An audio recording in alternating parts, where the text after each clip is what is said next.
Bismillahirrahmanirrahim. Assalamualaikum warahmatullahi wabarakatuh. Saya Hafizah Turhaniah.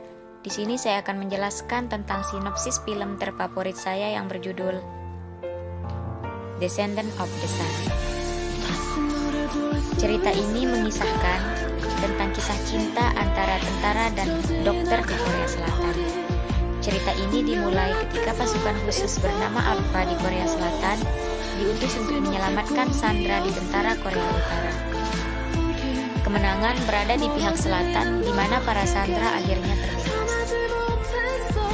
Setelah misi mereka selesai, Kapten Sijin dan bawahannya Sersan Sodayung mendapat cuti 1 hari. Mereka pergi ke kota untuk bersenang-senang. Sebelum akhirnya mereka bertemu dengan seorang pencuri. Setelah menghentikannya, mereka pergi membawa pencuri yang terluka ke rumah sakit. Akan tetapi, Sodayung tidak menyadari bahwa ponselnya diam-diam telah diambil oleh pencuri. Di rumah sakit, si pencuri ditahan karena tidak bisa membayar administrasi di sana. Sampai akhirnya dia menyerahkan handphone yang dicurinya kepada perawat hingga dia terbebas dan kabur dari rumah sakit. Di sisi lain, Kapten Sijin berusaha menelpon Dayung. Akan tetapi yang mengangkat telepon itu adalah seorang wanita yang bernama Kang Moyun, si dokter cantik. Karena nama kontak Kapten Sijin bernama Big Boss, dokter cantik mengira bahwa Sijin adalah bos dari pencuri itu. Padahal akhirnya Big Boss berhasil meyakinkan Kang Moyun hingga tidak ada kesalahpahaman di antara mereka. Dan Kang Moyun meminta maaf karena mengira Big Boss orang jahat. Sebagai permintaan maaf, akhirnya Big Boss meminta dokter untuk mengobati lukanya setiap hari. Big Boss berjanji akan pergi ke rumah sakit hanya untuk mengontrol setiap hari. Kapten Sijin merayu dokter Kang hingga mereka tertarik satu sama lain. Kencan pertama, kedua, dan ketiga mereka selalu gagal karena Big Boss selalu ada panggilan dadakan dari atasannya. Pada suatu hari, ketika Big Boss diperintahkan untuk bertugas di daerah yang terpencil yang jauh dari Korea Selatan selama 8 bulan ini, ia memberitahu hal itu kepada dokter Kang, namun tidak memberitahu alasannya karena sudah syarat militer. Dokter Kang memutuskan untuk tidak melanjutkan hubungannya dengan Kapten Sijin karena ia merasa Kapten Sijin terlalu misterius. Ia tidak tahu apa yang dilakukan Kapten Sijin di luar sana.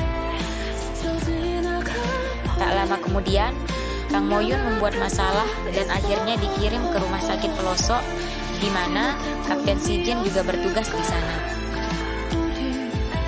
Pada akhirnya, para tentara di negara pelosok itu diminta untuk menjemput para tenaga medis. Alangkah kagetnya dokter Kang, ia bertemu dengan tentara itu, yaitu Kapten Sijin. Hari demi hari dilalui dengan berbagai macam kejadian di negara Urep. Kisah cinta mereka semakin erat, hingga pada akhirnya tibalah 8 bulan. Tugas Kapten Sijin sudah selesai dan akan kembali ke Korea. Lagi dan lagi dia meninggalkan dokter Kang di negara pelosok itu. Di sisi lain, Kapten Sijin tidak ingin meninggalkan itu karena sangat merindukan momen-momen bersama dokter Kang. Tak lama kemudian juga, tibalah waktu tenaga medis untuk kembali ke Korea Selatan. Akan tetapi, ketika mereka hendak di dalam pesawat, terjadilah gempa. Akhirnya, para negara medis kembali dan berniat untuk berdiam mengobati para korban. Mereka menjadi relawan. Sementara itu, Sijin yang mengetahui berita urep dari Korea merasa khawatir dengan dokter Kang. Sampai akhirnya, ia ditugaskan bersama pasukannya untuk pergi ke sana mengecek dan membantu kejadian itu, membantu para korban gempa di sana. Hari berganti hari, akhirnya mereka kembali ke negara asal mereka. Setelah lama mereka berjuang di negara urep untuk menjadi relawan.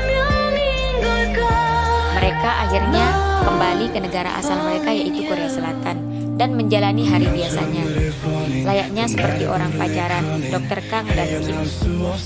Namun, tak lama kemudian, Kapten Sijin ditugaskan di suatu negara untuk misi penyelamatan. Namun, berita mereka Kapten Sijin dan anggotanya yang tertembak dan tidak terselamatkan di negara itu sampai ke Korea dan sampai ke telinga Dr. Kang, hingga mereka beranggapan bahwa mereka sudah meninggal dan akhirnya dimakamkan. Mereka dimakamkan layaknya tentara-tentara yang meninggal pada umumnya. Dr. Kang pun sangat sedih, hatinya sangat sakit. Tak lama kemudian, ia memutuskan untuk pergi menjadi relawan di sebuah negara yang terpencil.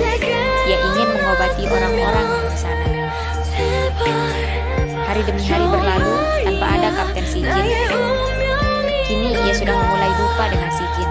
Akan tetapi, tiba-tiba bunyi pesawat yang sering ia pakai berkomunikasi dengan Big Boss atau Kapten Sijin yang masih ia simpan oleh Dr. Kang berbunyi. "Contact Beauty, Big Boss is here," ucapnya. Dr. Kang sangat heran. Ia tidak mau berharap akankah itu Big Boss.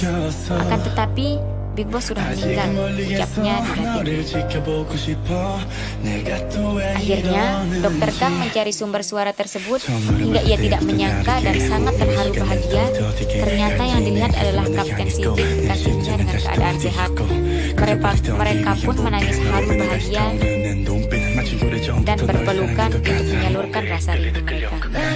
Mungkin hanya ini yang dapat saya sampaikan. Kurang lebihnya mohon dimaafkan. Assalamualaikum warahmatullahi wabarakatuh.